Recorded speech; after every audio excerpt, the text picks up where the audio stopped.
Aloha and welcome to Trust and Verify, the show where we are the only hosts on the planet that tell you, do not trust us. Verify everything we tell you. We got a great show planned for you, but before we can get to that, I got to introduce my friend, my partner, my co-host, Boogie Bumper. Boogie, how's it going? Good, James. Speak for yourself, though. You should absolutely trust every single thing that I say all the time. Considering that I read primarily from sources such as Salon, Slate, the New York Times, the Washington Post, CNN, and The Guardian, James, I am only interested in the truth. I'm only interested in the truth and not the orange man's lies. It's good to be with you. Yeah, good to be with you. Yeah, it's awesome. I love the NPC meme is rolling, man. There's still people on both sides that have no idea what to do with it. I love it. We got a couple of people that are friends of ours that are, pretending to be the NPCs, you know what I mean? And oh my God, it's so hilarious. Some of the stuff that they are saying has got me rolling, especially when one of our friends that I know is like on our side start reacting to it. Because if our guys are reacting to it, you know that the left is like, what? What the hell is going on? Yeah, and it's one of the easiest personas to take on. Like, you don't have to be an Academy Award-winning method actor in order to get yourself in the mind frame of being an NPC. Just think of every annoying progressive you've ever met. There you go. There's your character. That's all you have to do. Thanks to everyone joining us in the chat. Full room, full house tonight, James. Good to see. If you want to share it out, please swipe and share. And if you want to keep up with the show, follow us at tavshow.com, James. The theme for tonight's show, what they're not telling you.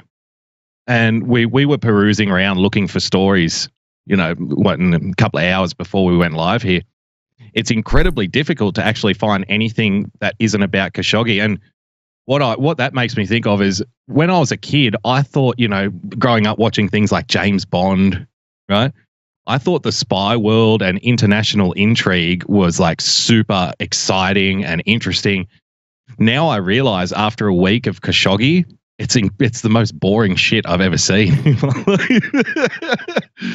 Every single news outlet only wants to talk about Khashoggi. Or here's another one for you. Like, we'll go completely off script tonight. Remember last week we spoke about that New York Times article, and it was the Democrat strategists, and they were saying how they were getting smashed on immigration. We absolutely can't talk about immigration because the Republicans are owning us in that debate. And what we should be doing is drawing every conversation back to taxation, for example. And, so you got to keep these things in mind, file them in your memory. I went around all of the sources today, CNN, MSNBC, et cetera. They've now rolled out this well, I guess you could call it a media meme, right? Right. SE Cup, CNN, Brian Stelter, Don Lemon, Jake Tapper, all saying, Chris Matthews on MSNBC, another one of the guys on MSNBC that I was watching, all saying, instead, the Republicans should be talking about taxation, but instead they're using immigration as a fear campaign, right? So they're actually doing the work of, and people think, we make this stuff up. Yeah. A week ago, you have the leaked story from Democrat strategists saying, don't talk about immigration, bring it back to taxation. And then, like clockwork, right? Like B follows A, all of the mainstream media, corporate media outlets pushing the exact same line, right? But they spin it a different way.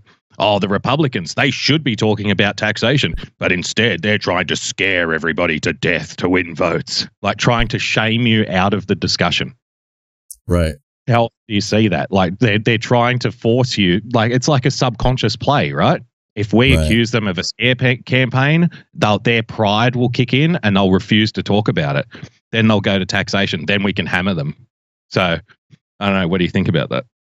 Yeah, I think that you're dead on the money. Before we get into that subject, though, I want to go right back there, but I really want a comedic break here for a second. And I got to say, I see the chat. We see you guys. We love it. Love to try to interact with you. And I got to say this. Have you ever seen that commercial with that guy named Mayhem? Well, we have somebody that's driving right now. And it's Scott, this is your GPS. Turn left now! So, if you've seen Mayhem, you know what that's about. Turn left. Ever turn left. That's right. Ever turn left. If you can't get home by turning right, then don't go home. That's right. But let's bring up comrade. That's right. So yeah, if you understand what's going on out here in the media, remember we've talked about this ad nauseum, and like Boogie was saying, this is hilarious. You gotta get this background. Like I'm telling you, someday I'm gonna start recording pre-show because it's hilarious the stuff that we go on. I'm literally going through article after article after article, and we're going, we can't use that. They're too far right. We can't use that. They're too center. They're not left enough for us. Literally, I want you to understand, Boogie and I were sourcing stories, and we had to basically throw them out the window because there was nothing in the left-wing media to talk about. And so I think that's what Boogie was trying to say, was that when we were going through this process, we realized that that's the story. The story is what we've talked about ad nauseum with you, is the absence of data is data. And this is about to highlight, we're going to go through this and show you what these guys are doing. And we're going to highlight what's damaging the left, because all of the left-wing sources have not a single article about them. Yeah, I think it's fair to say that this current migration is the biggest thing happening right now. For a number of reasons, right? Not just like the humanitarian reason, but the fact that Donald Trump wants to move military to the border. Like, this is not, this is not an average weekday event. This is something that happens very rarely. Then, of course, you've got the impact on the elections, which we know, thanks to our research into the New York Times, which we touched on last week, they don't want to talk about. So right. Surprise, surprise, if you go around the traps, go around the trenches, guess what isn't front and center? The Guardian, James. Khashoggi. Saudis blame rogues as presence on Crown Prince grows. What happened in Istanbul? Saudi explanation for reporter's death condemned. Murder exposes dependency. One little tab down here. Migrant caravan crosses into Mexico through river. Oh, isn't that nice? So they're on their way. That's all you need to know. Yep. Washington Post. There's a 1-minute video on there. Oh, they've actually just taken it down. There you go.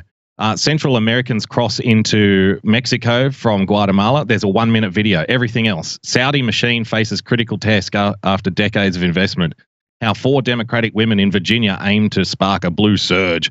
Saudi attempts to distance Prince from Khashoggi killing haven't quieted uproar. New York Times, James. Trump administration eyes defining transgender out of existence. Who will teach Silicon Valley to be ethical? Artificial intelligence won't solve the fake news problem. Saudi smother dissent, unleashing troll army and a Twitter insider. It's the Russian bots that are at it again, James. What do you know? Turkey's president vows to detail Khashoggi death in full nakedness. Right, let's keep going. Slate. Russia threatens retaliation. Angry diner confronts McConnell at restaurant, tosses his doggy bag into the street. The GOP wants to erase transgender people. That's not a fear campaign at all. Yeah, we hate it when the GOP uses fear. By the way, LGBTQ people, you're not going to exist anymore if you don't vote for Democrats. Oh, no. That's right. I hate them. Eric Reid confronts Malcolm Jenkins. Salon Trump's junk health plans don't add up. Can the blue wave save the Democrats? How to build self-esteem in autistic children, on and on. Every single source, right? The last thing they want to talk about is immigration. I wonder why. I guess it's just a big fear campaign. Yeah, I think there's even more to that. I want you to realize he just read the headlines off of basically all of the left-wing sources. How many stories talked about a blue wave, guys? 1. And it was literally, would it help? They're scared to death. The narrative is shifting because they cannot control it. They can't contain it. They need their people prepared because they know they've lost already. All you have to do is do your job. Show up at the polls. All you got to do. You can show up any day from starting now through the election. Get your ass down there and vote, because these guys, look at this. They cannot do anything about it. We are winning. I noticed that some of the people in the Periscope are having problems, and there's Laura over in the YouTube room that just sent a chat through. If you guys can't see it, she said the connection there is really good. So if you're having trouble in Periscope, everybody jump over to YouTube. We are streaming live right now on stream.me, YouTube, and Periscope. You can find us somewhere. The connection's got to work. And in fact, YouTube is I don't want to get everybody running to YouTube and being some subscribers just at YouTube, but because of their new picture-in-picture feature on the new Android, it works really slick. You can have YouTube playing in a little side window while you do 2 other functions on your phone. So if you're ADDDDD like Stefan is, you could, chat, watch a music video, and listen to the Trust and Verify show all at the same time. Yeah, I mean, celebrate the caravan by migrating to YouTube. There you go. There you go. There's a slogan. We should be getting paid for this shit. I don't know. It's pure genius. Karen just said in the chat, actually, I was just gonna bring up this story. Can the blue wave save Democrats from themselves? Progressive activists see hard work ahead. There's a first time for everything, I guess. The progressive activists hard work. A year after the post-2016 Democratic autopsy, James, progressives say the party has made progress, but it's not enough. Well, I guess if you are a progressive, you've always got to say you're making progress. Otherwise, you become a conservative. Oh, no! Worst nightmare, right, for the progressive activists, which I always thought was funny because the Donald Trump election, wasn't that a change election? Like, yes. We're voting for change. We want to change the system. Then all of a sudden you had all the progressives coming out going, no, you can't change this. You can't change that. And I'm like, oh, so you're conservatives now. Oh, what do you mean? Well, it's like you're opposed to change. Like, I thought we weren't supposed to be afraid of change. I thought we're supposed to embrace change. No. Everything has to stay the exact way it is. Like under Barack Obama, nothing is allowed to change. It's like, welcome to conservatism for retards. Last October, a team of progressive researchers did what the Democratic Party itself was unwilling and unable to do. They published Autopsy, the Democratic Party in Crisis, James. A critical dissection of what led to the disastrous 2016 election defeat, which everyone, including Donald Trump, had assumed was going to be a solid Democratic win. I didn't. I picked Donald Trump. Doing an autopsy is a way of epitomizing or bringing forth the idea that we can't wait for leadership that's recalcitrant to do the right thing, co-author Norman Solomon told Salon at the time.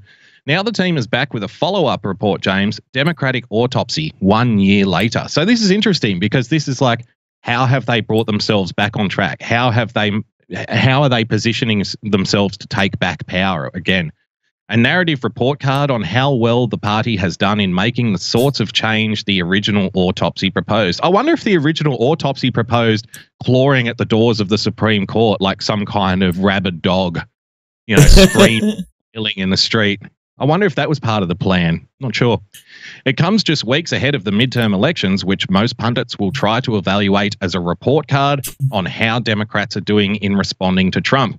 But the autopsy creators maintain the problem is much deeper than Trump, and it started long before the 2016 election cycle. It's a bit of mea culpa there from the Democrats on Salon. It's good to see, because you can't get better. You can't get better until you're honest about the mistakes that you made. Like, I find it incredibly funny when people say Donald Trump is the worst president ever, and his rise and the rise of right-wing populism throughout the Western world is, reminiscent of the 1930s and the rise of Adolf Hitler. And, they'll say it's reactionary authoritarianism. And I'm like, oh, okay, reactionary. What are they reacting to then? And then it's like, oh, you blame Democrats for everything. Stop playing the victim. I'm like, well, what do you say? Speak English. Yeah. Real quick, let me interrupt and say that, guys, for those of you who can't find the YouTube channel, literally go to your Twitter. I just retweeted it. So you can click right on my Twitter account. It's the top post. It'll take you right to our YouTube. It'll take you right to this video. So I just clicked the link. I just shared it out there. And the chat is unified. So everybody on YouTube can see Periscope chat. Everybody on Periscope should be able to see the YouTube chat. But, that's up to Periscope and the immigrants that developed that program that always screws everything up. And then you also have Stream.me. So, hello, Nancy. Aloha to Bama Mike. And yes, I did see that, Stefan. I did throw you under the Aloha bus. But, yeah, getting back to the discussion here on the Blue Wave, the Tidy Bowl Man. I saw that in the chat room. That was great. She said, every time I see Blue Wave, I think of the Tidy Bowl Man swirling down the bowl. Yes, that's what's happening. That's exactly what's happening. And, this is what they're trying to prep. Literally the journalists now know they cannot win. And they need to keep their people moving after November 6th and not completely crush them out of existence. So that's why you see them, they're going to start modulating exactly like Bill Mitchell has said. Every time you can read the polls, you can see what's going on. You can see how that's all trickling into the fact that they're saying, oh, what they're looking for. I'm going to tell you a secret here. It's not a secret, but this is the secret. The left and the media are waiting for Donald Trump to do something. Literally anything that they can point to and say, oh, see, if Donald Trump wasn't cheating, if he didn't do this, we would have won the election.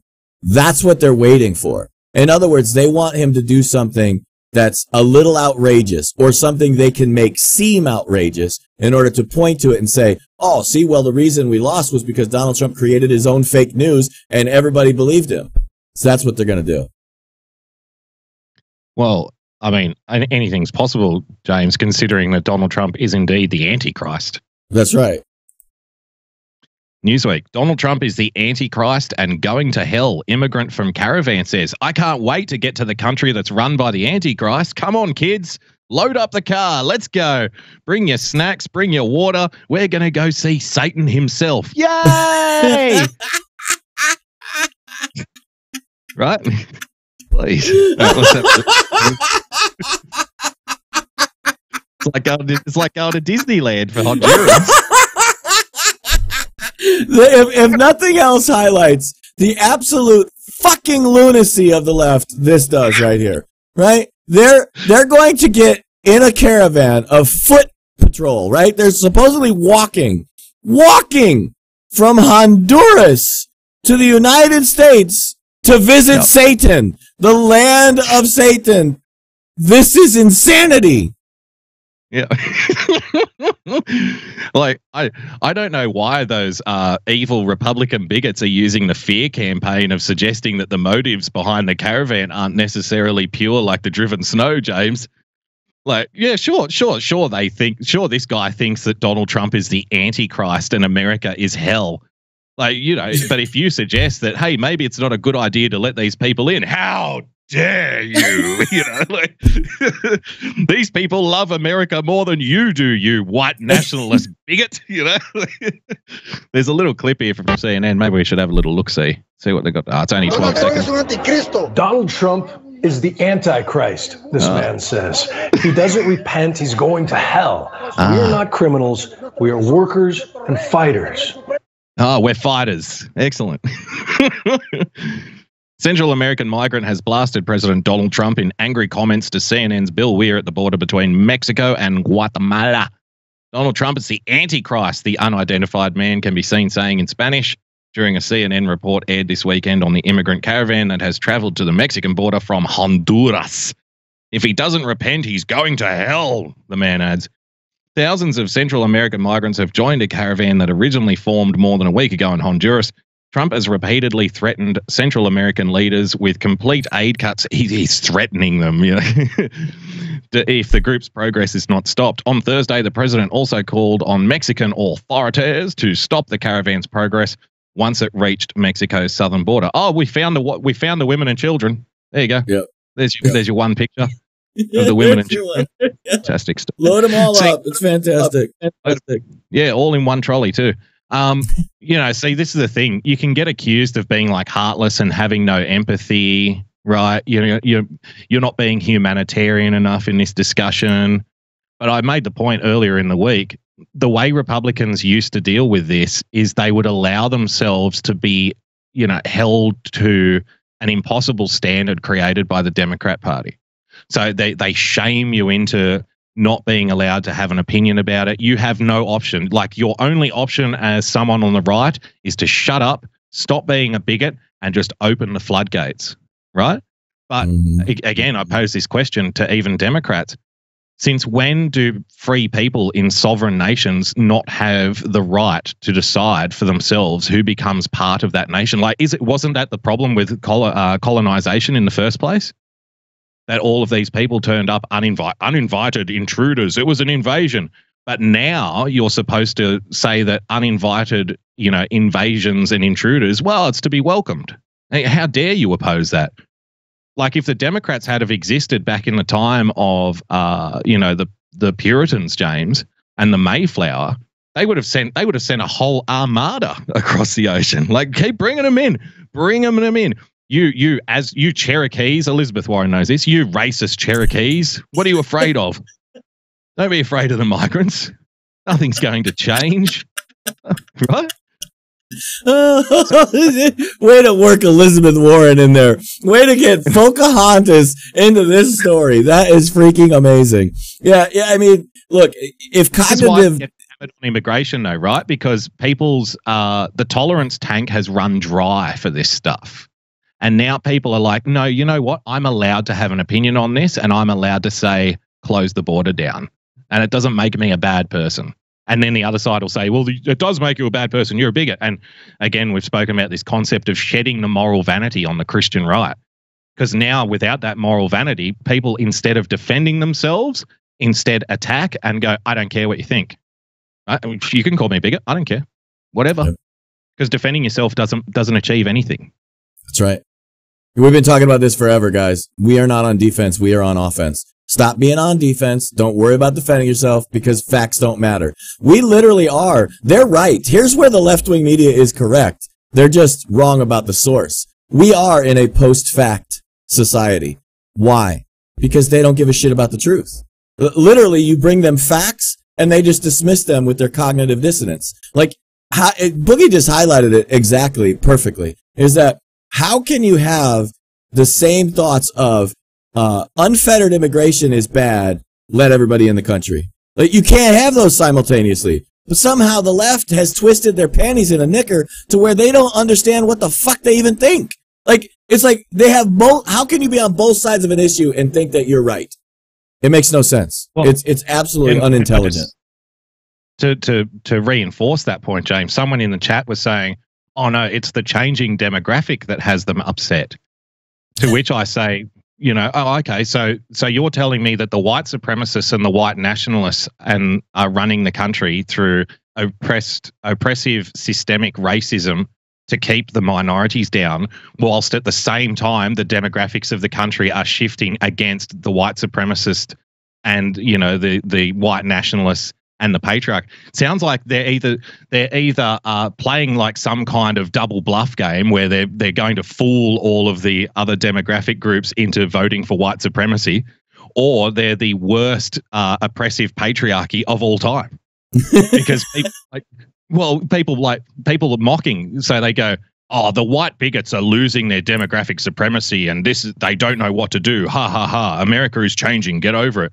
But then in the very next sentence, they'll say the white supremacists are running the country. And it's like, well, what? Yeah. How can that be? How can that be? Exactly. Yeah. I think it's hilarious. Got another article here for you, James, from Charles M. Blow. Count me among the mob. If it means people who stand in oppositions to Trump's degradation of the country. Yep, it's all Trump's fault. One thing that I find profoundly disappointing about modern liberalism, particularly now as it stands in opposition to Trumpism, is the degree to which it is reactionary, governed by what it is being done to it rather than its own positive vision. Yeah, well, we just spoke about the positive vision, didn't we? The Nazis are killing everybody. They want to erase transgender people. You're all bigots. You need to open the floodgates right now. You know, that's very positive stuff there from the liberals. I wonder, they have such a hard time getting their positive message out there. I don't know why. That would be difficult. Is it true that Donald Trump is not... The world is going to end from climate change unless if you don't vote for Democrats, we can't be civil anymore. We can't be civil with those pigs on the other side. Well done selling the positive message there, Hillary. Bravo. She's a beacon of positivity, James. Yep. Is it true that Donald Trump is not only antithetical to liberal values? I think he is pretty liberal, isn't he? I mean, he definitely endorses free speech over political correctness. That's a liberal value. He is antithetical to most American values. What are you talking about? He's antithetical to most American values. He loves sleeping with porn stars. You should be happy. You should be happy about it. Right?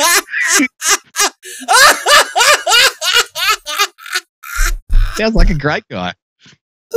Sounds pretty liberal. Shit. And as limiting his power and limiting the duration of his tenure are of paramount concern and absolute urgency. We've got to get rid of him right now. Therefore, resisting what Trump represents becomes a central point of moral rectitude and ultimate patriotism, James. To be against Donald Trump is what makes you a patriot. If you're for him, you're a Nazi. Resistance is a reaction to Trump, and Trump is a reaction to progressive orthodoxy. Don't let the facts get in the way of a good yarn. But that can't be the sum total of one statement of principles. You must be driven toward a concept of what you want this country to become, and not just driven by a fear, there's that word again, of what the country could descend into. Liberal enthusiasm can't hinge solely on prospects for overwhelming victory due to conservative lethargy. Enthusiasm can be a highly fluctuant variable in a political cycle. The only enthusiasm you can control is your own. James, all campaigns are to some degree an act of public manipulation, hopefully to the good, but often to the ill. There are two ways to drive turnout: excitement or incitement. Voters can either be animated by hope or fear, optimism or angst. I quite like that from Charles M. Blow, but of course the problem here is with these journalists is they fundamentally misdiagnose who's inciting and who's empowering, who's optimistic and who is pessimistic, right? It's always projected outwardly. Like I said, if you don't vote for the Democrats, we did the story last week. If you don't vote for the Democrats, Western civilization is going to end due to climate change. You have to vote right now. That's a pretty pessimistic, fear-based, policy to me, if you ask me. That's right. Yeah, I'm going to point out one thing that I prefer the American translation of the word rectitude, because that actually points directly to what he was talking about. Yeah, see, he says rectitude, I say rectitude, moral rectitude, and we all know where the rectum is. So, look, these guys have no idea how to point to where the correct problem is. That's why they're journalists. If they had any fucking idea what they were doing, they'd be actually doing something that was, beneficial to society, like, I don't know, reporting news instead of trying to spin everything. So when you look at what's going on in just that one story, can you put that up real quick? I wanted to, there was something else in there that I forgot. And, it was towards the end there, and I was looking at it right when you kicked it to me, and then my brain completely went sideways. Yes. The whole point here at the end where he says, all campaigns are to some degree an act of public manipulation. Why? Yep. Why's it got to be a manipulation? Like, you can, like, you're absolutely right. You could absolutely manipulate people with rhetoric and stories and news. And that's exactly what we're talking about right now. That's what the left is doing all over the place. That's why we use all left-wing sources to do this show, is to point out their hypocrisy, point out how they're absolutely insane. They don't know what they're talking about. But why not just try the truth? That's what they're missing here. They don't understand that that's why Donald Trump is like, I don't know how to say this, but like we love him. Like literally we absolutely consider Donald Trump a member of our family. If somehow that guy ever ended up broke, there'd be 100 million people in this country that would just give him money. They would just, here's $10. And I mean, he'd be right back on top. I mean, that's how much people love this guy, because he actually tries to tell us the truth at all times. As much of the truth as we can take, as much of the truth as anybody in any form of government can give the public. And after the fact, after it doesn't mean anything, in other words, like, if telling me the truth is going to screw up our safety, I don't want him telling me the truth. That's the bottom line. Like, I'm dead serious about that.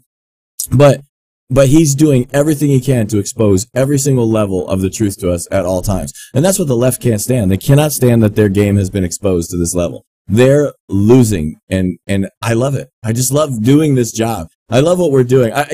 Pointing this out, I said this on my own personal scope, so let me say it on the show now, is that this is the best time in history, because now the news is up to you.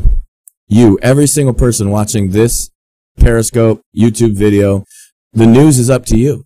You get to decide, do I listen to James and Boogie every week to understand what's going on? Or do I listen to Fox News? Do I listen to the New York Times? Do I listen to CNN? Do I listen to whiny-ass Brian Stelter? It's all up to you. Everything now is up to you for the first time. And you get to decide who becomes the next set of millionaires. Instead of some limousine liberal on CNN having the domination of the news, you get to decide. Is Boogie and James the next people that you guys actually listen to, that you help support, that you spread around the internet, that you take as far as you want them to go? See, that's the greatest thing now. Now, and there's people like myself that are working on the next step. What's the next thing to get the people more involved, to get the people more informed, to get the people able to do this? And that's why you're going to see what Boogie and I are doing individually together. Like I told Boogie as a joke and as a serious note, Boogie and I are a partnership. It's like a bad wife you can't get rid of, but we're going to help this country, and we're going to help his country, and we're going to help the world to succeed and think for themselves. I got another. I hope I don't become the next millionaire, James, because I really hate filling out tax returns. I hate paying tax. Look at this paragraph here. Trump's default position is the use of fear, James. Like, since you did a shameless plug, let me do a shameless plug. If you go look for the Daily Boogie podcast in iTunes or Podbean, go to episode 9, Fear, and we break all of this down. Fear as a use for, political motivation. And we go into the absurdity of when people accuse their opponents of, oh, you're just trying to use fear, when their entire platform themselves is based on fear. Like I said, right? Donald Trump is trying to erase the existence of transgender people. We don't use fear. We would never use a fear campaign. The world is going to end through climate change. We never use fear. Absolutely not. Scared about this is the article, scared about his prospects should Democrats take control. Scared about his prospects should Democrats take control of both the House of Representatives and the Senate. Trump is campaigning like crazy, trying desperately to stir his base to action. That's every political campaign. That is literally what a campaign is, right? Trying to stir your base into action. And he knows, this is the article again, and he knows the easiest way to do that is to stoke its anger, to appeal to the same misogyny, racism, nationalism, and insecurity, James, that carried him to the White House. There you go. Yeah. Absolutely fantastic stuff. The New York Times. Aren't they lovely? Aren't they wonderful? Speaking of racism and anger in politics, James, Florida governor debate, Ron DeSantis and Andrew Gillum face off. You recently said that you're not a climate change believer. I'm sorry, you're not a climate change denier, but you don't want to be labeled a believer in climate change. Given the threats Florida faces from intense hurricanes and rising sea levels, don't Florida voters deserve to know where you stand on this issue? Well, what I said was I don't want to be an alarmist. I mean, I want to look at this and do what makes sense for Florida. So, for example, for the people in Northwest Florida, I will be there for you. You guys are resilient. You're fighting. This was a terrible storm, and we will rebuild. But I also think you have to just look at facts. The fact is, you look at South Florida, we need to do resiliency. You have more water. You have flooding. So as governor, that's something that I'm going to take on full throttle. What I don't want to do is do what things like Andrew wants to do, which is do a California-style energy policy that will cause our electricity rates to skyrocket 20, 30%. Well, first, what Florida voters need to know is that when they elect me governor, they're going to have a governor who believes in science, which we haven't had for quite some time. I love it. I love it. I love it when big taxing leftist politicians say, I believe in science. That's why we should raise energy prices 30% in our one state. And because, of course, my next question is always, oh, okay, Mr. Science Man, what tangible effect as a percentage or a degree will that actually have on world climate 50 years from now? So just say if Florida stopped all of its electricity production, James, today, stopped all of it today, what tangible effect do you think that would have on world climate? And of course, they come back and say, well, it's not necessarily about that. It's about leading the way so other people can follow. We've got to be pioneers. I'm like, hang on, I thought this was all about science. So, okay, we'll junk the science answer. It's about leading the way. So I'm looking forward to every other state in the union and indeed every other country around the world watching Florida raise its energy prices to the point where little old ladies will be freezing to death in the dark. unable to pay the electricity bill, and it's having no tangible effect on the climate whatsoever. Like, I can just see China and India, for example, going, oh, we got to get involved in this. This is a great idea. Thank you for leading the way, Florida.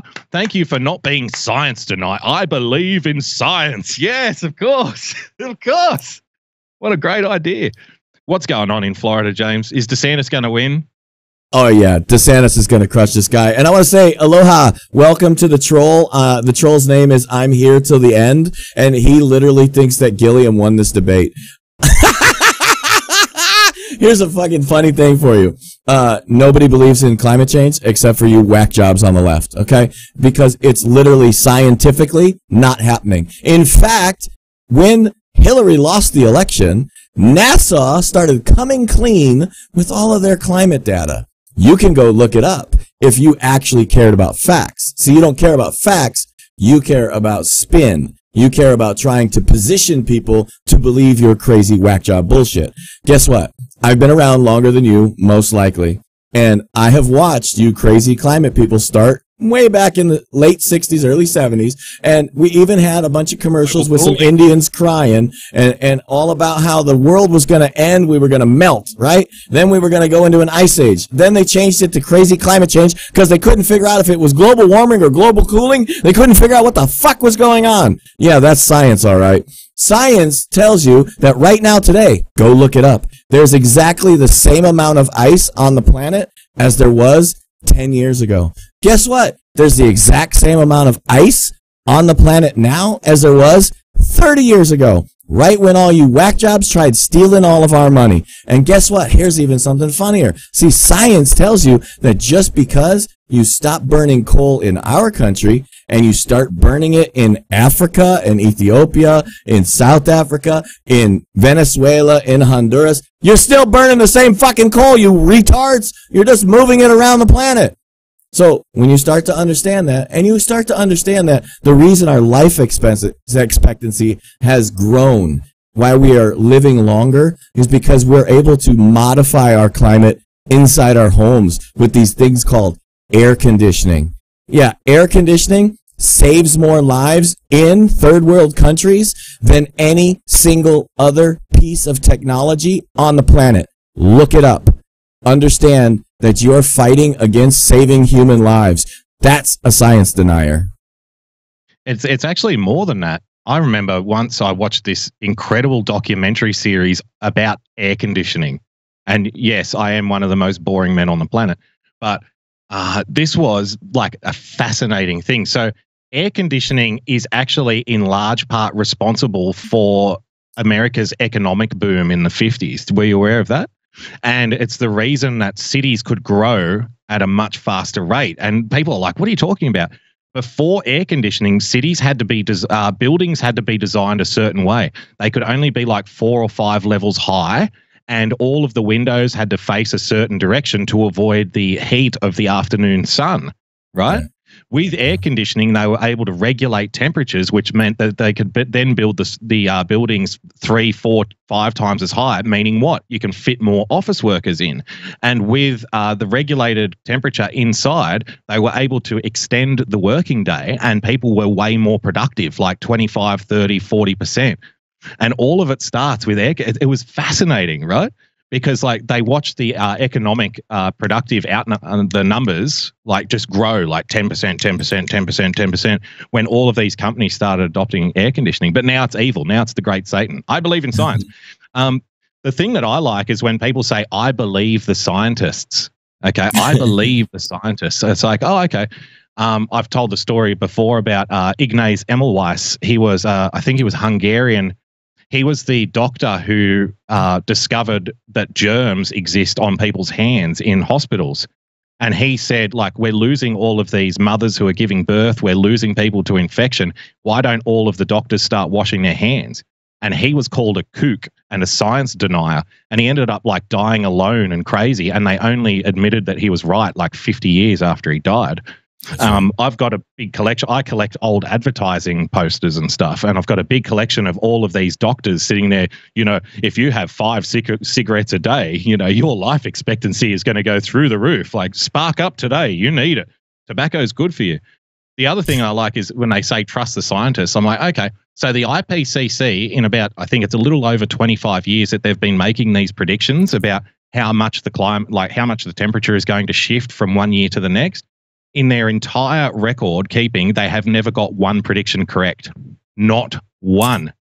So, I mean, right? So I'm someone that's pretty reasonable. So my arguments against climate change are basically economic in that they make no sense whatsoever. And it doesn't matter if climate change is real or not for my argument to be valid. That's right. I've kind of got you on both sides.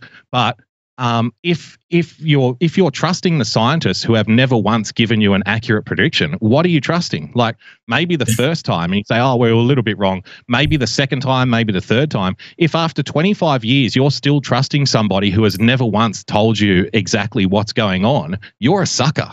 Like you're not believing in science in that point. You're believing bullshit. Here's the best part. I'm gonna divulge some secrets. You guys ready? Here comes some secrets, and it's really not really that big a secret. But in our chat room right now, in our room right now, watching this scope right now, they're live, they're chatting here. You can question them if you'd like after the show or right now during the show. It doesn't matter. You don't pay attention anyways. We have scientists that pay attention to James and Boogie. We have literal PhDs all over the place, and we don't rat them out, but we know them. We know that I can tell you right now, there's at least, at a minimum, 6 PhDs in this room. Okay? And if you want to argue science with me. James, this is a dog whistle to intellectuals. I hope you realize that. If you want to argue with me, that's fine. I don't have a problem with that. But I'm going to tell you what the scientific method really is. Okay? It's called, you create a hypothesis. You know what a hypothesis means? You just think some shit up. That's what a hypothesis is. You say, you know what?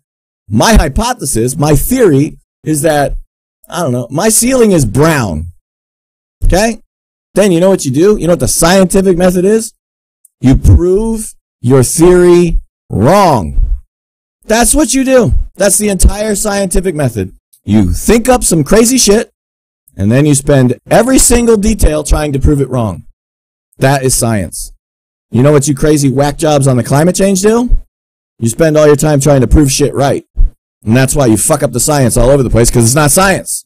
You don't even understand the basics. You don't even understand what the scientific method is. You can't even create the correct hypotheses to start from. So when you want to start talking science, actually understand where it begins. And then you might have a hope to someday possibly understand what the hell science really is. One more comment here from Andrew Gillum, the guy who believes in science. Have a little look here. Jake Tapper. Let me turn to an issue that's been plaguing your campaign. One of your donors called President Obama the N-word. You denounced his comments, but you did not return the money. Hey, Jake, we watched on CNN as 3 of your panelists called Kanye West the N-word. I mean, is that off limits now? I thought that was okay. The morning after your primary win, you said Florida voters shouldn't, quote, monkey this up by electing Mayor Gillum. You insisted your comments had nothing to do with race. But what do you say to Florida voters who have concerns about your keeping the money from that contributor, your comments, and about your tolerance? Because he made a mistake, he apologized. Here's the deal. You look at my record, whether it's in the military, when we're downrange in Iraq, it didn't matter your race. We all wore the same uniform. We all had that American flag on our arm, and that was end of story. I want to talk about process for just a second. We can start this clip over because I'm going to screw people up, but I want to talk about process. Okay, when you're CNN, your job at these types of events is supposed to play in the middle, right? I want you to notice this time, we're going to restart this because this is important. Process is how they try to steer the narrative. What is the point of them doing a 2-shot with Gilliam right here? What's the point? It's because they wanted to show Gilliam, it's right, they want to show how he's laughing at him, how he's dismissing him. They're trying to knock down the correct truth and argument by playing into your social status. See, it's social cues, social niceties play into these types of things, right? If I'm a happy, gregarious, lucky kind of guy that's walking around and I'm always smiling, which I pretty much am, it's really hard to be pissed at me for very long, right? It's really hard to take me seriously if I start talking about, I don't know, global climate change, if all I'm doing is laughing my ass off, right? So that's what they're doing here. They're literally trying to use psychology and they're doing it through the production of a debate. There's no reason to go to this two-shot. Now watch the two-shot again. Watch how they go from the single to the two to the single to the two. Watch how this is structured so that psychologically you think you're seeing something other than what you're listening to. Then you can listen to the clip. You'll see what I'm talking about. Your donors called President Obama the N-word. You denounced his comments, but you did not return the money. The morning after your primary win, you said Florida voters shouldn't, quote, monkey this up by electing Mayor Gillum. You insisted your comments had nothing to do with race. But what do you say to Florida voters who have concerns about your keeping the money from that contributor, your comments, and about your tolerance? Because he made a mistake, he apologized. Here's the deal. You look at... I haven't heard her. Did you hear it? Yep, exactly. Yep. Exactly. You see what they're trying to do here is they just called him a racist and they got away with it. They didn't call him a racist, but they damn sure called him a racist. And that's literally, they don't care what he says. That's why they did this. That's why you see they went to the two-shot. They had no reason to go to the two-shot when Tapper was asking the question.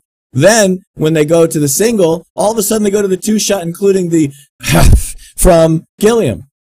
This is what they do. This is the game of psychology, and this is why we're going to light the world on fire with new media, because old media is doing this to you, and you know it. You might not know how they're doing it, you just know they're doing it, and you're sick and tired of seeing it. On the question of whether Donald Trump is a good role model, James, Andrew Gillum answered this way. He said, no, he's not Donald Trump. Donald Trump is weak. See, this is the thing. He's an authoritarian dictator, but at the same time, he's a weak scaredy cat. Like the concept of doublethink, right? It used to be just something in a dystopian. Hold on. I'm sorry. I hate to do this to you. I really do. But you got to look in the chat because you'll love this. So I'm here till the end. Just made one of those cognitive dissonance comments. He literally just said, "You no longer need the Caucasian majority to win general elections anymore. God is good." Meantime, they just spent 3 fucking years telling you the reason they lost the election was Nazis! The Nazis! Fucking retard. He can't even make a good argument. That's it. He's trying out to be the Trump. DeSantis is Donald Trump's acolyte. Listen to this. He performs as all weak people do. They become bullies, and Mr. DeSantis is his acolyte. He's trying out to be the Trump apprentice at every turn. He's tweeting at him, and he's talking to him. Oh, yes, he's talking to him. What a monster. He's showing up. He's complimenting him. There you go. Yep. And once again, the white nationalists, James, are completely in control at the same time as the demographics are shifting away from nationalism. I love it. I love it. They come in here. It's like literally it's like they have a complete lack of thought. Like it's just you just look at them sometimes and you just go, what? What are you talking about? It's opposition for the sake of opposition. You just take up whatever position you need to take up at the particular time in order to be opposed to whatever's being told to you. See, this is why they have a bit of trouble with us, because we do primarily source all of our stuff from their preferred outlets. And then we present their preferred outlets. And then that becomes a problem because you can't argue against your own sources. You can't delegitimize your own sources. So what do you do instead? You go completely off topic. So they never mention anything about the actual stories that we're talking about. Instead, it's like, the white nationalists and why are you talking about Hillary Clinton again this week and, all that kind of garbage. So then where you can just if you can logically break an argument in half with one sentence, and then, but this is the thing. And this is why we no longer waste our time trying to convince people with evidence, with arguments, with logic, because it has no effect. And the proof for that is right here, right now, because it doesn't change anything. The guy will just keep rolling on. He will just keep powering through, making statements, empty statements. Any attempt to engage in actual logical discussion and debate on the particular points that are raised has no effect. It just moves you on to the next talking point, moves you on to the next talking point. That's right. And then they'll sit down and bitch that we're not engaging with them. We need That's to bring the best stability part. back. The best part is that they don't understand how you and I roll. They don't understand that we really don't give two shits what they say in the chat room, but that we use them to spin. We literally use them to go right from what they're saying to present the clean argument to the middle of the country. See, while they keep trying to roll the rhetoric, we actually deal with the facts and we just present them out there. And it's great. Like I love using them because it just gives us that ability to highlight how the NPC meme is like the perfect meme for them. It's just so freaking perfect. Just got one more here. To be fair to Jake Tapper, I think he's probably the best one on CNN for a number of reasons. He does have the ability to be reasonable, and he does take the blowtorch to the belly of Democrats when I think he does it from a place of, hey, you're making us look ridiculous. Like, you need to smarten up your act here, right? So this is Jake Tapper talking to the Los Angeles Democratic Mayor, Eric Garcetti. We can get it to play. Let me ask you about your job as a mayor, and specifically one of the biggest challenges you have. You were screamed at for 4 hours this week at a town hall on homelessness. Homelessness is nearly up 50% in your city since you became mayor, according to the LA Times. Now there's a typhus outbreak, likely due to the booming number of rats attracted by all the food and human waste. It's in Skid Row and other places. Sounds like some critics might. Doesn't it sound like everything's progressing nicely in LA, doesn't it? We literally now have homelessness through the roof. And James, disease-carrying rats are at an epidemic due to the human feces in the streets. Like, there's your campaign poster for 2020. We want to export LA progress like across the nation. I would love to highlight how bad is this. I just want you to really understand, like, how bad is this that CNN, Jake Tapper, is literally tearing down the mayor of LA because he's saying, you have done such a shitty job that now me, king of the left, have to destroy you in public. Yes. You must be sacrificed for the greater good. That's right. Let's do it again. Yep. Let me ask you about your job as a mayor, and specifically one of.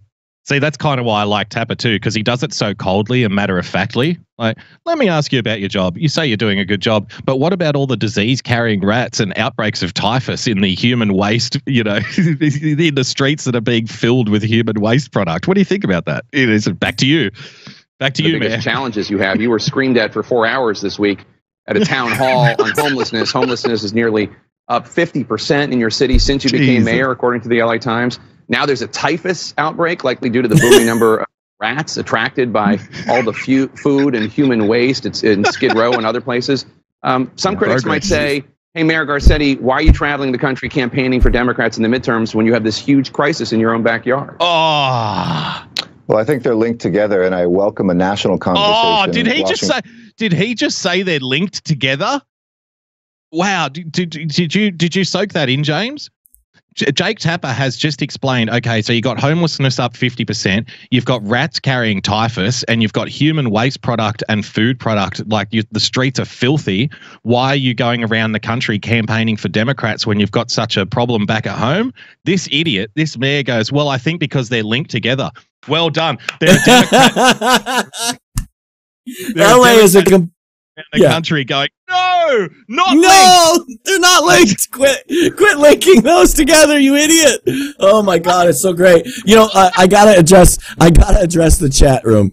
So Blonde Mama, Sister Karen there, she literally made a great point. She didn't say it quite this way, but I'm going to paraphrase it. And I want you guys to understand the reality of this. We now have the migrant caravan that everybody's talking about. What is it? It's up to like 7,500 people coming from shithole countries like Honduras and Guatemala and Mexico. They're going to walk. What, 4, 5, 6,000 miles to get to the border to look at LA and go, fuck this place. We're going back home. Well, James, any country that's run by the great Satan Donald Trump and, is part of the depths of hell should have human excrement floating around in the street, should have rats carrying diseases. What did you expect? You're coming to hell. What, did you think you were going to be met with like a welcome wagon and, a nice, soft, clean hotel room? No, that's not going to happen. You're going to be sleeping in the streets with the human waste product and the rats and the homeless people. Welcome to Progress 2018. This is linked to Democrats across the country. Shut up! No! This is an isolated incident, and it's still Donald Trump's fault. I think we better get into the hammering, James. I gotta say, guys, I want to give you. We're gonna. Boogie likes to say, we're gonna open up the kimono a little bit. Before we were coming on this show, Boogie and I were literally trying. We told you already. We're trying to find stories. We were looking like, what the hell? How is this stuff not being talked about? What is going on here, right? And we were actually talking about. You know what? We may only have the hammering to do. I want to point out we've actually covered an hour and we haven't even started the hammering yet. We're an hour into this thing and we thought we weren't even going to have a show because the left-wing media didn't want to talk about anything. But you know what? They talked about just the right amount. Apparently, we are ready for the hammering. You ready, Book? Let's do it.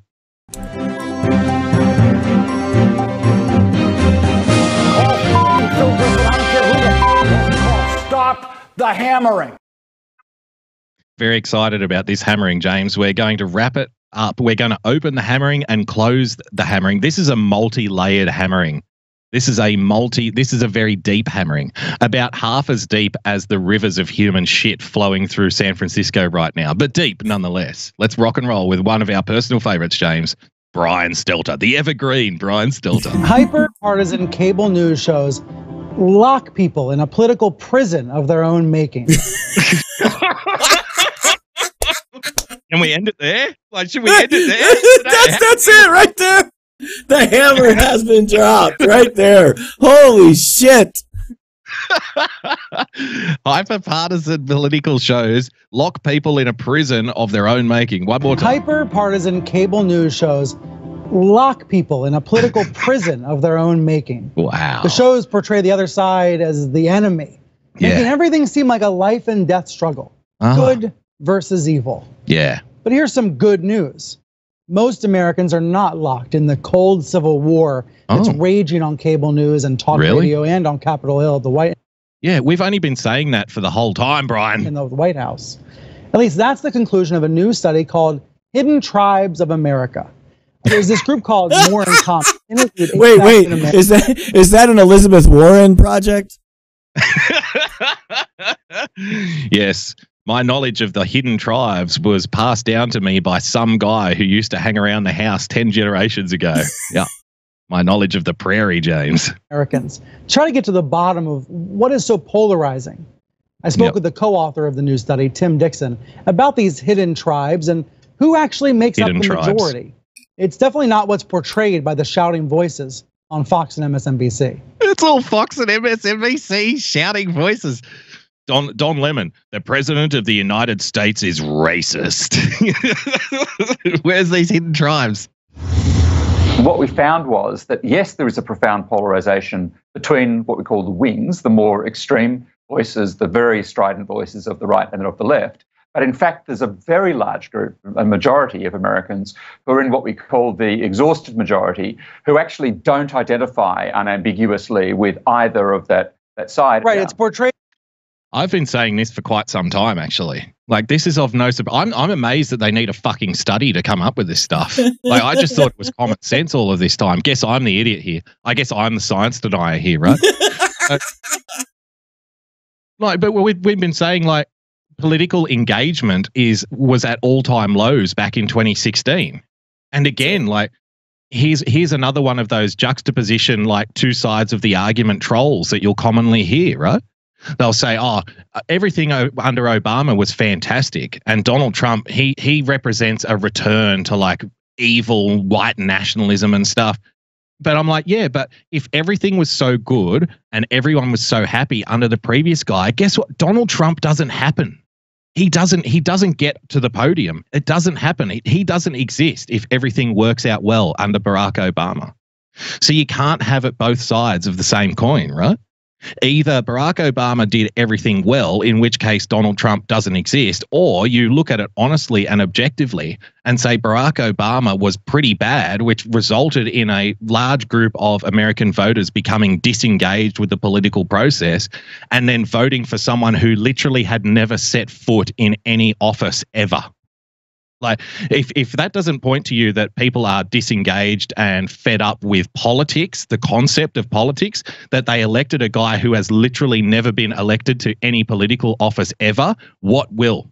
Like, how can we best, how can we help you cross that bridge of understanding? Let's carry on. It's sometimes on TV, it's easy in these two boxes to put a left and a right, and it makes it look like a fight between one half of the country and the other. Yeah. But you're saying it's not like that at all. It's not like that at all. I mean, the two most strident groups that we identified are progressive activists on the left side, 8% of the population. I love this. Devoted conservatives on the right side, 6%. Progressive activists, they're the fringe of the left. What's the fringe of the right, James? Devoted conservatives. How dare you?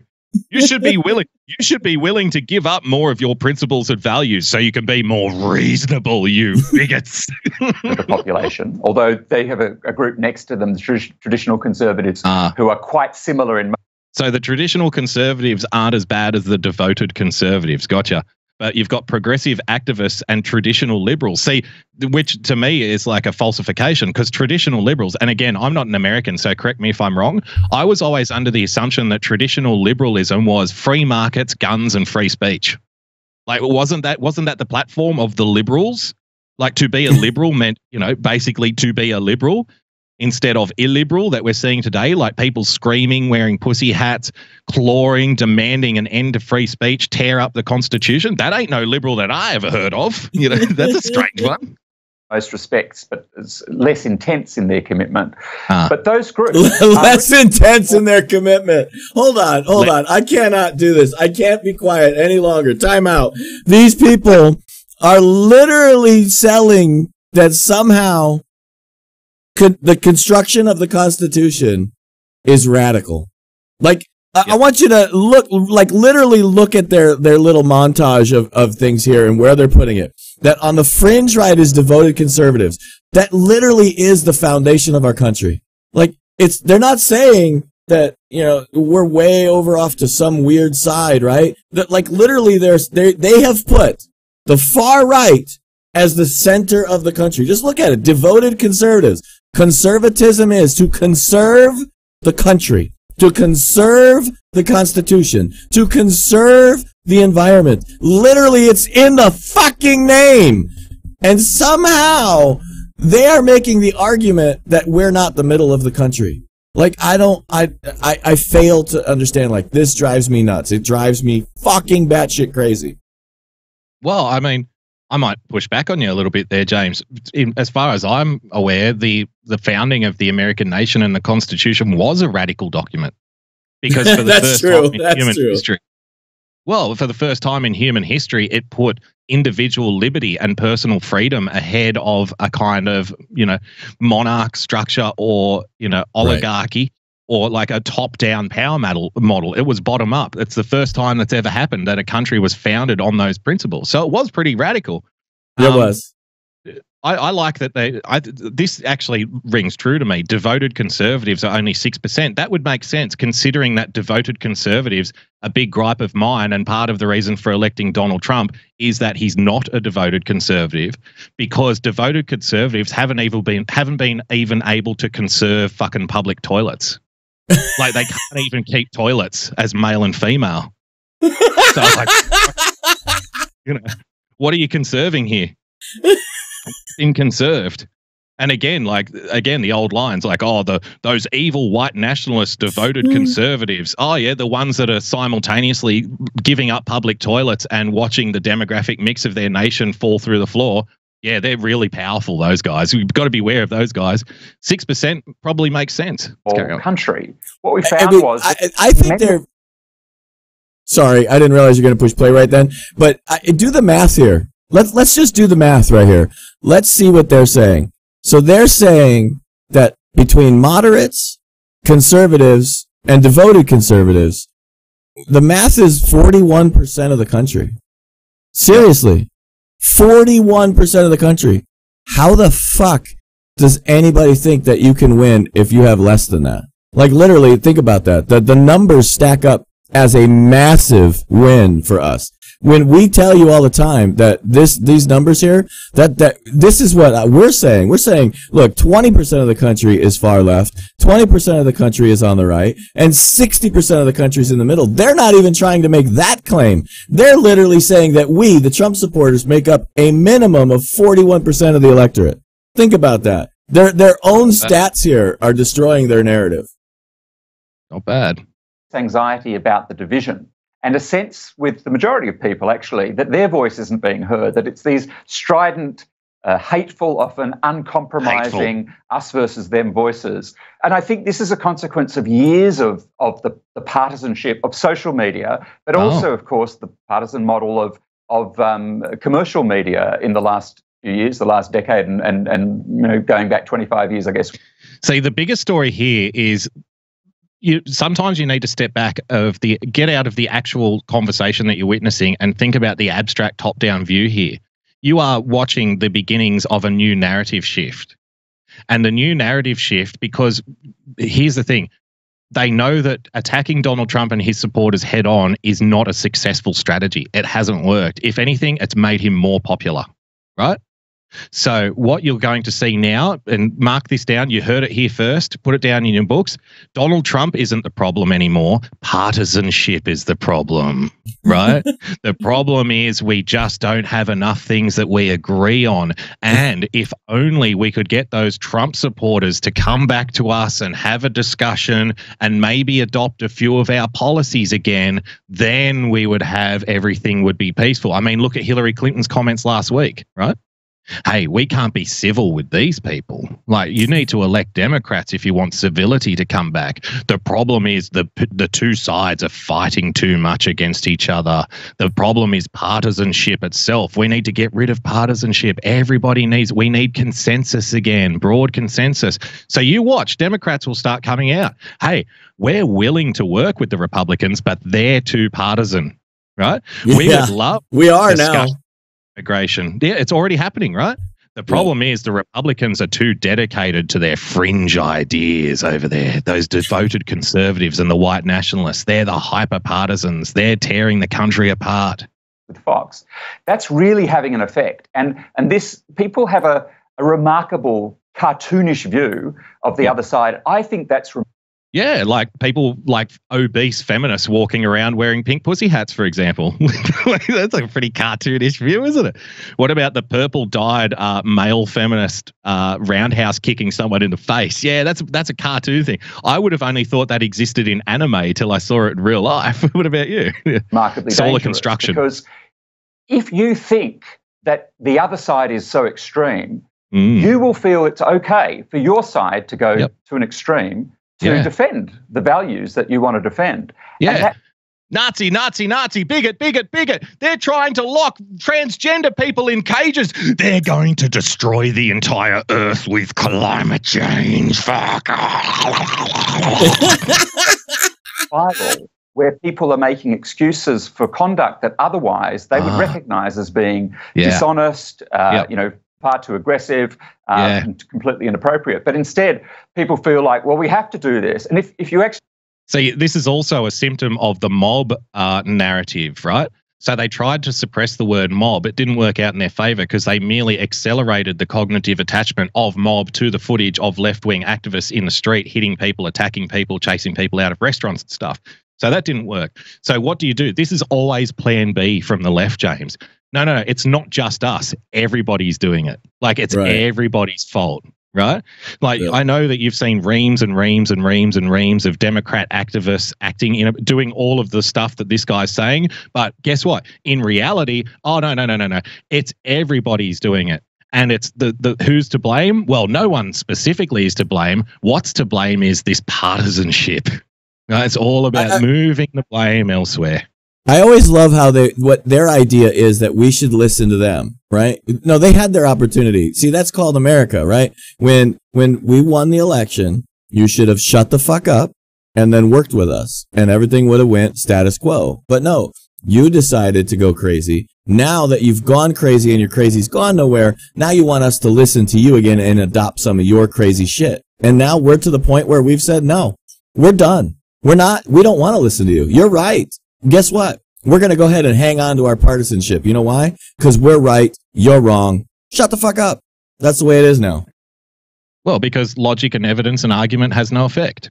That's right. They won't listen. They don't care. So, too bad. All right, we tried logic and evidence and argument. We tried the principled, like let's have a discussion, let's just debate things out. You banned everybody and called everyone Nazis. And what, now you want to be friends with the Nazis? Oh, nice values you've got over there. Like, well, nice principles. So 1 minute everyone's a Nazi, next minute it's like, can't we be friends? It's like, you want to be friends with Nazi? You're a really shitty comrade. The partisan social media and the partisan news media channels, they are obsessed with the other side. Obsessed. Both sides are. To be fair, he's got me. Like, I am watching more CNN every single day now. Dude, CNN has become Comedy Central for adults. It's fantastic. Sets up this us versus them narrative. And every issue gets thrown into the same sort of churn of us versus them, the outrage of the other side. Well, I mean, when you define all of your ideological opponents as not normal people, but rather Nazis and fascists and white nationalist authoritarians, James, it's going to be pretty difficult for those people to break through that barrier and have a discussion. But this is partisan media is obsessed with the other side. Remember, James, partisanship is to blame. Media, cable news shows, they're making it worse in America. They're pushing this divide further and further. This is something that we would never do on CNN. All-important independent voters. The all-important independent voter. Remember that big chunk in the middle that's just politically disengaged. Remember, James, the people in the middle, they're not hyper-partisan. Like, they don't believe in this us versus them mentality. The people in the middle, they're very reasonable. They're very open and honest and reasonable people, and they just want to have a fair discussion without the hyperbole. So many people are watching for the midterms. Anthony, how are you feeling? Afraid. Anthony, why are you afraid? I thought this is one of the guys in the middle. This is one of the independents. Of what? The dictator in the White House. The dictator in the White House.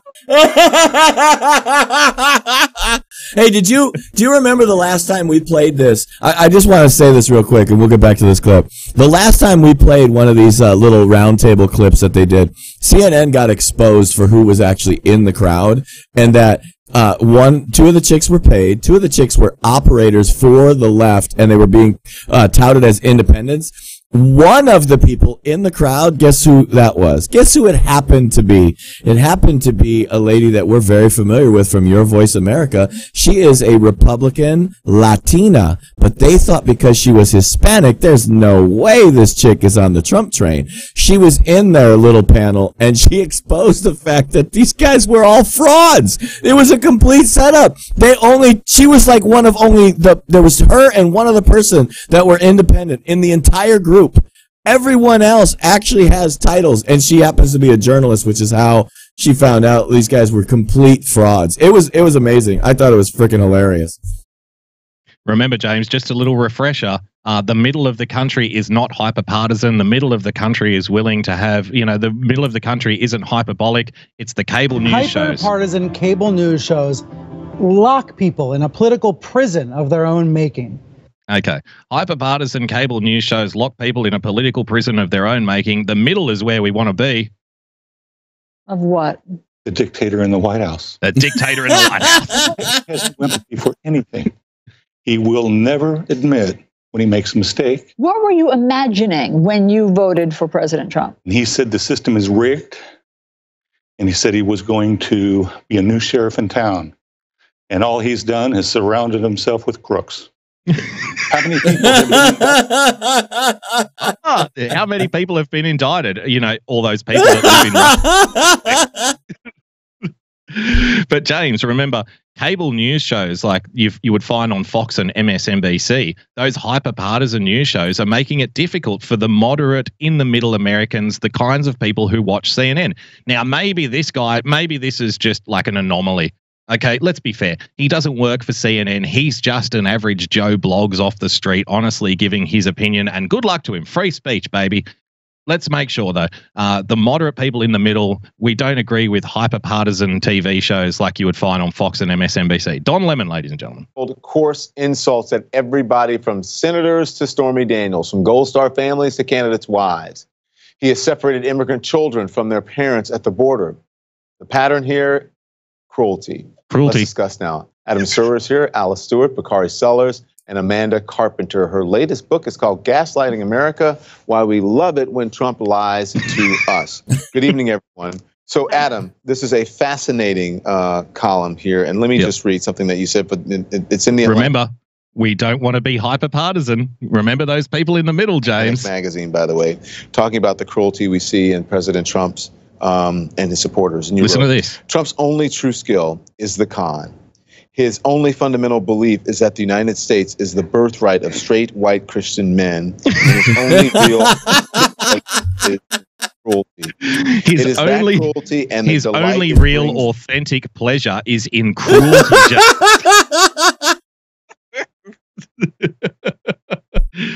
Oh my Go back God. to this guy. Yeah.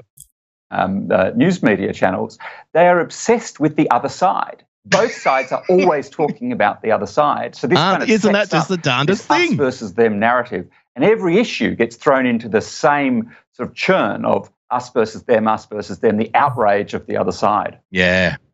Like the outrage, for example, that Donald Trump only cares about the white Christian men and he is obsessed with cruelty, James. So clearly he's assigning some blame for our political woes to hyper-partisan media. So I asked Dixon, what can be done about it? Well, I think we have to think hard about the funding model, the financing model for media. Capitalism is to blame. That's the problem here. Let's get back to our cruelty is the point. Them that binds his most ardent supporters to him in shared scorn for those they hate and fear. Hate and fear. Black voters, feminists, and treasonous white men who empathize with any of those who would steal their birth. Okay. So the Donald Trump supporters, James, it's wrong for cable news to characterize people on the other side as evil in an us versus them false dichotomy. Meanwhile, over on tune in to Don Lemon tonight, where we explain how the white Christian men are addicted to cruelty and they use who they hate and fear, the black voters, in order to win elections. Well, that might be just, that might just be another anomaly. Who's to say? Brian Stelter, ladies and gentlemen. Carl, you've been saying to me, this is the war on truth. We are seeing a war on truth. Yeah. And is President Trump winning that war? It's not just President Trump who's winning that war. It's the forces of those who believe in untruth and looks at the world. Look. Okay. So all of the Donald Trump supporters merely believe in untruth, James. The Donald Trump supporters who just so happen to have the birthright of being white Christian men, James, who are addicted to cruelty, who use this cruelty in order to crush people they hate and fear, immigrants, black voters, feminists, and treasonous white men. Remember, we've got to look after the people in the middle, James, that reasonable middle who isn't sucked in by the hyper-partisan game playing of cable news networks such as Fox News and MSNBC. Here on CNN, we give you the reasonable middle argument, which is, of course, there's a dictator in the White House. James, let's let Brian take us out one more time. Hyper-partisan cable news shows lock people in a political prison of their own making. Is Donald Trump winning the war on truth, James? I don't know, but I'm pretty sure CNN is losing. There's your hammering. Oh